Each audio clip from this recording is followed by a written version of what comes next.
네, 여러분 그러면 3단원 첫 번째 시간 공부를 시작해 보도록 하겠습니다. 오늘은 과학책 48쪽에서 49쪽이 필요하고요. 실험 관찰은 26쪽입니다. 그리고 필기독일 준비하고 공부를 시작해 볼게요. 오늘 공부는 흙이 만들어지는 과정을 같이 탐구해 보고 공부한 내용을 정리하면서 문제를 풀어보도록 하겠습니다. 먼저 교과서 48쪽이에요. 흙은 어떻게 만들어질까요? 흙은 우리 주변에서 흔히 볼 수 있습니다. 이러한 흙은 어떤 과정을 통해 만들어질까요? 여러분도 밖에 나가서 흙을 본 적이 있죠. 우리 학교 운동장에도 흙이 있고 또 화단에도 흙이 있고 또는 놀이터에 가도 모래 또는 흙이 있는 것을 볼 수가 있어요. 그러면 그 흙은 대체 어떻게 만들어졌는지 오늘 공부를 통해서 알아볼게요. 오늘 영상으로 실험을 하나 할 건데요. 먼저 과정을 살펴볼게요. 흰 종이 위에 얼음 설탕을 올려놓고 모습을 먼저 관찰해 볼 거예요. 여기 있는 얼음 설탕은 자연으로 따지면 우리 주변에서 쉽게 볼 수 있는 돌이나 바위를 의미합니다. 플라스틱 통에 넣고 뚜껑을 닫은 다음에 그 플라스틱 통을 막 흔들 거예요. 흔들면 흔들기 전과 후에 어떻게 달라졌는지 다시 꺼내서 종이 위에 두고 관찰하는 실험인데요. 이 실험을 우리 학교에서 여러분이 직접 하면 좋지만 우리는 온라인으로 지금 공부하고 있죠. 그래서 영상으로 대신해야 하는데요. 선생님이 얼음 설탕 대신에 진짜 돌로 실험하는 영상을 가져왔어요. 여러분이 실험 과정을 실제로 영상으로 직접 보면서 어떤 결과가 일어나는지 한번 알아볼게요.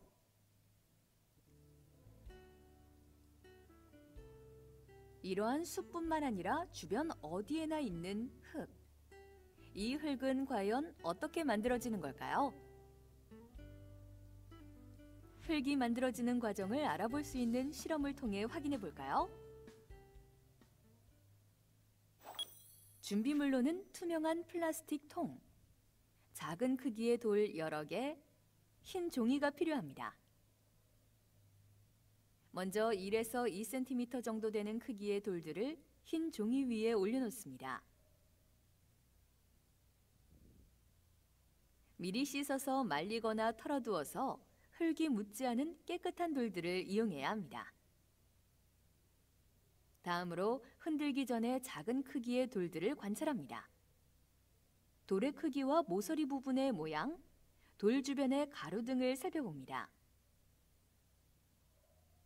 작은 크기의 돌들을 투명한 플라스틱 통에 3분의 1 정도 넣고 뚜껑을 닫습니다.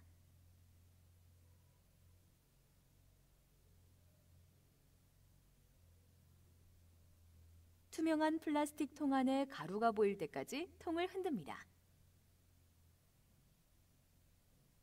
이때 너무 세게 흔들면 투명한 플라스틱 통에 금이 가므로 주의하세요. 투명한 플라스틱 통에 가루 물질이 충분히 생기면 흔드는 것을 멈춥니다. 작은 돌들은 어떤 변화가 생겼나요? 돌의 크기가 더 작아지고 돌의 모양이 달라졌습니다. 또 돌과 돌 사이에 작은 알갱이들과 가루가 많이 생긴 것을 볼 수 있습니다. 이러한 변화를 실제 자연에서 흙이 생성되는 과정과 연관시켜 볼 수 있습니다. 바위는 해를 받으면 온도가 올라가 크기가 커지고 해가 지거나 비가 오면 온도가 내려가 크기가 작아집니다.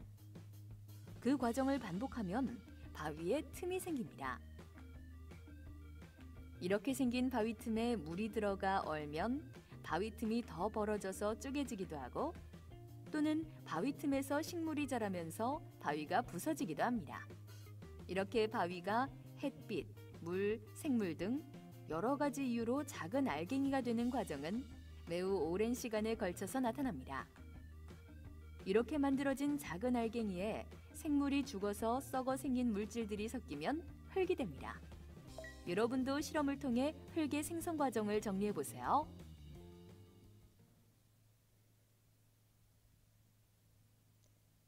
네, 돌을 막 흔들었더니 어떤 변화가 있었나요? 네, 돌들이 크기도 조금 작아지고 가루도 생기고 이런 결과를 우리가 영상으로 확인했어요. 이제 실험 관찰 26쪽에 그 결과를 한번 적어볼게요.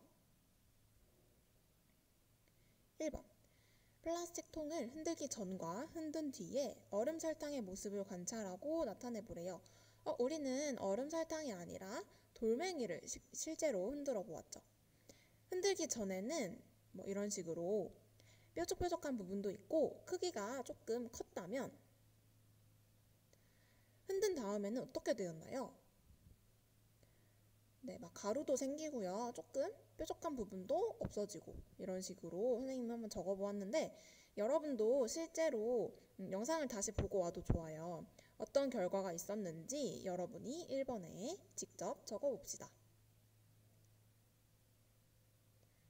네, 다 한 친구들은 이제 과학책에 돌아와서 왜 이렇게 변화가 있었는지 선생님과 함께 이야기를 나누어 볼 건데요. 49쪽 여기 부분을 한번 읽어볼게요. 바위나 돌이 작게 부서진 알갱이와 생물이 썩어 생긴 물질들이 섞여서 흙이 됩니다. 바위나 돌은 오랜 시간에 걸쳐 여러 가지 과정으로 작게 부서집니다. 예를 들어 바위 틈에 있는 물이 얼었다 녹았다를 반복하면서 바위가 부서지기도 하고 바위 틈에서 나무 뿌리가 자라면서 바위가 부서지기도 합니다. 이렇구나. 한번 밑에 그림이 설명이 되어 있는데요. 왼쪽, 지금 바위에 눈이 얼어있는 모습이에요. 여러분 눈이 얼어서 얼음이 되면 굉장히 딱딱하죠. 네, 그 얼음이 바위 틈에 있다면 여기 왼쪽 위에처럼 틈에 얼음이 자리 잡고 있으면 그게 아마 바위를 치는 힘이 생겨서 바위가 부서질 수 있대요. 한번 영상으로 볼까요? 바위에 있는 작은 틈 사이로 물이 스며듭니다. 날씨가 추워지면 그 물이 얼면서 부피가 커지는데 이러한 작용이 오랫동안 반복되면 커다란 바위도 작게 부서질 수 있습니다. 커다란 바위에 틈에 물이 얼어버리면 얼음이 되면서 부피가 좀 더 커지기 때문에 바위를 작은 돌로 부서지게 하는 힘이 되는 거고요. 또 오른쪽 그림은 돌 사이에, 바위 사이에 지금 식물 나무 뿌리가 자란 모습이에요. 바위 주변에 있는 나무가 자라면서 그 뿌리가 바위 틈으로 들어갑니다. 뿌리가 점점 자라면서 틈이 벌어지게 되고 오랜 시간이 지나면 커다란 바위가 부서지기도 합니다. 네, 마찬가지로 바위 틈에 식물이 뿌리를 내리고 그 뿌리가 점점 자라면서 커지니까 바위가 작은 돌로 부서질 수 있는 힘이 된 거죠. 왼쪽과 오른쪽 모두 커다랬던 바위가 작아지는 모습을 그 이유를 설명해준 그림과 영상이었습니다. 그러면 우리 실험 관찰 여기 아랫부분을 채울 수 있을 것 같아요. 우리가 한 실험, 탐구 활동에서 플라스틱 통을 흔드는 것과 자연에서 물이나 나무 뿌리가 하는 일은 어떤 공통점이 있을까요? 네, 흔들었더니 컸던 돌멩이, 얼음 설탕이 작아지고 물이나 나무 뿌리가 얼거나 뿌리가 자라면서 컸던 바위가 작은 돌 또는 모래가 되는 거죠. 공통점이라고 하면 그래서 컸던 덩어리를 작은 알갱이로 부수는 힘이 된다 라고 적어주시면 좋을 것 같아요. 네, 그래서 이렇게 한번 오늘 흙이 어떻게 만들어지는지 간단한 실험을 통해서 알아보았습니다. 그러면 오늘은 공부를 여기까지 하고 다음 시간에 우리 학교에서 뒷부분 공부를 마무리해 보도록 하겠습니다.